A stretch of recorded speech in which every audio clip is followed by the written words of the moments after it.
नमस्कार, मैं हूं अभिषेक तिवारी। हमारे साथ हमारे सहयोगी राजमोहन तिवारी मौजूद हैं।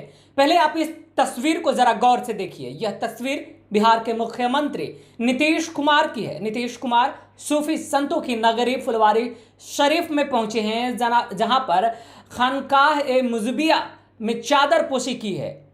बिहार में विधानसभा चुनाव के अभी दौर चल रहे हैं। ऐसे में सुनिए पहले चादरपोशी के बाद मीडिया से मुखातिब होते हुए मुख्यमंत्री ने क्या कुछ कहा है। इसके बाद हम चर्चा करेंगे कि आखिरकार वहां पर मुख्यमंत्री का आगमन क्यों और कैसे हो गया अचानक। सब लोग मिल करके काम करें, एक जुट होकर के रहेंगे, प्रेम के भाव से चलेंगे, तभी समाज आगे बढ़ेगा। यही तो भगवान है। तो आप लोगों ने मुख्यमंत्री के बयान को भी सुना। अब हम इस पर चर्चा करेंगे। जो हमारे साथ राजमोहन तिवारी है। राजमोहन, आपको क्या लगता है, दूसरे चरण में मतदान होने हैं फुलवारी शरीफ में, और ऐसे में मुख्यमंत्री का वहां आगमन होता है, चादरपोशी करते हैं, ये क्या है? वोटरों की लुभाने की राजनीति? सबसे पहले आप ध्यान दीजिए कि मुंगेर में इतना बड़ा कांड हुआ। मूर्ति विसर्जन के दौरान एक व्यक्ति की जान चली गई, एक बच्चे की जान चली गई। ना मुख्यमंत्री ने उस पर कुछ बोला, ना ही उनके सिपाहियों ने कुछ बोला। मेरा सिपाही कहने का अर्थ उनके नेताओं से है, जो हमेशा प्रेस कॉन्फ्रेंस करते हैं और बड़े बड़े बयानबाजी देते हैं। हम ये करेंगे, हम वो सेकुलर हैं, हम ये करते हैं। तो आप सुनिएगा, है ना, उनके बयानों में हमेशा ऐसा रहता है। मुंगेर में कांड हुआ, कुछ नहीं, किसी ने जदयू का ना कोई नेता बोलता है ना मुख्यमंत्री बोलते हैं, लेकिन उसके तुरंत बाद वो पहुंचते हैं कहाँ, तो फुलवारी में, और जहाँ उनके दरगाह पर जाकर और चादरपोशी करते हैं। सीधा सीधा इशारा है मुस्लिम वोटरों को लुभाने का। फुलवारी शरीफ जो विधानसभा है, वहाँ पर 25% जो संख्या है, जनसंख्या है, वो मुस्लिम वोटरों की मानी जाती है। और इस बार थोड़ा जदयू के लिए माना जाता है कि राह कठिन है फुलवारी में, क्योंकि जो श्याम रजक थे उन्होंने तो सीट छोड़ दी है, जदयू से बाहर आ गए, राजद में आ गए। हालांकि यह सीट राजद को भी नहीं गई है। इस बार महागठबंधन से CPI ML इस सीट पर चुनाव लड़ रही है।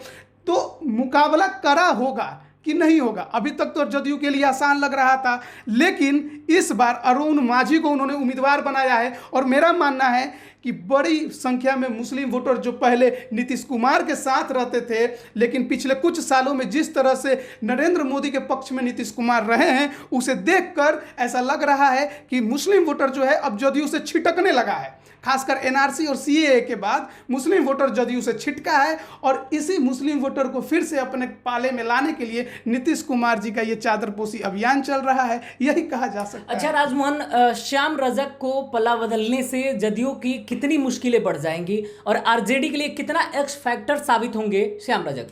देखिए, श्याम रजक का यहाँ पर कितना बड़ा जनाधार था, इसका अनुमान आप इस बात से लगाइए कि 1995 से लेकर 2015 तक वो लगातार जीतते आए। हालांकि 2009 के उपचुनाव को छोड़ दे तो 2009 के उपचुनाव में वो हार गए थे RJD से। उस समय वो जदयू के टिकट पर लड़े थे, क्योंकि 1995 में जनता दल के टिकट पर लड़े, फिर 2000 में RJD, 2005 में RJD, लेकिन 2009 में वो पाला बदलते हैं, जिसके बाद वहाँ की फुलवारी की विधानसभा सीट खाली होती है, चुनाव होती है, तो RJD से वो हार जाते हैं। लेकिन 2010 और 15 में फिर जीतते हैं।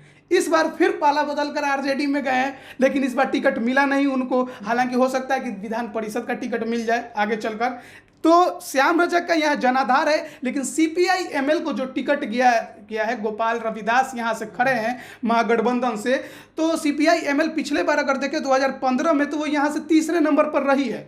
लेकिन मेरा मानना है कि लड़ाई थोड़ा और मुश्किल होगी, क्योंकि यहाँ मीम भी अपना उम्मीदवार उतारे हुए हैं।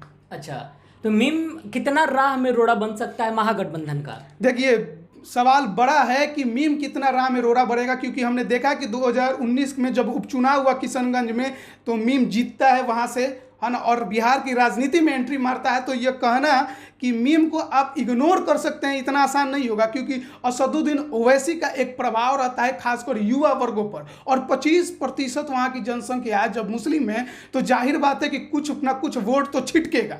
और केवल मीम नहीं है, इस बार मीम गठबंधन में है रालोसपा के साथ, तो उसका भी असर वहाँ पड़ेगा।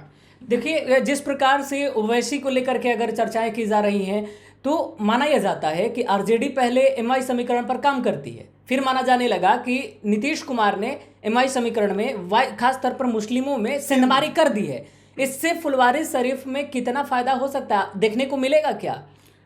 मिल सकता है, लेकिन उतना नहीं मिलेगा जितना पहले देखने को मिलता था। जिस तरह से पहले मुस्लिम वोटर नीतीश के साथ रहते थे, लेकिन 2017 के बाद जब महागठबंधन बनाए थे इन्होंने 2015 में 17 में छोड़कर फिर से बीजेपी के साथ गए, उसके बाद से मुस्लिम वोटर जो है वो नीतीश से नाराज चल रहा है। और मेरा मानना है कि इस बार की नाराजगी आपको वोट में दिखाई देगी। तो नीतीश कुमार की यह तस्वीर और फुलवारी का जो समीकरण है, अंततोगत्वा आपको क्या लगता है क्या होने वाला है? देखिए, यहाँ पर मुस्लिम वोटरों की संख्या तो हमने बता दी कि 25% है, लेकिन यहाँ दलित वोटरों की संख्या भी 27% है ना। और ये सुरक्षित सीट भी है ना, एससी की सुरक्षित सीट है। तो जाहिर बात है कि मुस्लिम और जो दलित वोट है जिधर एक तरफा गिरा वो तो निकल जाएगा, लेकिन क्योंकि वोट बंटेगा है ना सभी में, तो जो अन्य वोटर हैं 25 और 27% इनका हटाकर वो जिधर जाएंगे उनका पलड़ा भारी हो जाएगा। चलिए, देखने वाली बात है कि बिहार विधानसभा चुनाव के मद्देनजर फुलवारी में क्या समीकरण बनता है। लेकिन और नीतीश कुमार जी का ये चादर पोशी कितना उनको चढ़ावा दिलाता है, ये देखने वाली बात होगी इस बार। और जिस प्रकार से राजमहल मुंगेर कांड पर नीतीश कुमार तक एक बयान नहीं देते हैं, यहाँ चादरपोशी करते हैं, इससे भी क्या राजनीति में उबाल आ सकती है? राजनीति में उबाल क्या लाएंगे नीतीश कुमार? जिस तरह से मुंगेर कांड पर पूरी तरह से चुप्पी साध ली, उन्होंने कुछ नहीं कहा, तो जाहिर बात है कि एक तरफ वोट गया। देखिए, अब मुंगेर में वोटिंग परसेंटेज भी घट गया है ना, 3-4% वोट पहले की तुलना में कम हुआ है। वहाँ जो खबर आई कि वहाँ के स्थानीय लोगों ने बहिष्कार कर दिया था मुंगेर के, तो मुखिया जी ने जनता के पैर पकड़ के कहा कि प्लीज़ वोटिंग करिए, नहीं करिएगा तो मेरे ऊपर खतरा आ जाएगा। तो समझिए कि वहाँ की स्थिति क्या थी। और अब मुख्यमंत्री जी पहुँच गए हैं यहाँ पर चादरपोशी करने, और मुस्लिम वोटरों, सीधी बात है, मुस्लिम वोट जो है उसको अपने पाले में करने पहुँचे हैं और कुछ नहीं है। अभी चढ़ाया भी होगा, उन्होंने कहा है कि जनता की भलाई के लिए, पर बात तो एनडीए की जीत की ही की होगी। उन्होंने हाथ तो इसीलिए जोड़े हैं, दुआ जो हाथ की खोली है वो जीत की ही खोली होगी और किसी चीज़ के लिए नहीं खोली होगी। चलिए, देखते हैं सीएम नीतीश की नीयत को लेकर के फुलवारी शरीफ की जनता कितना भरोसा करती है।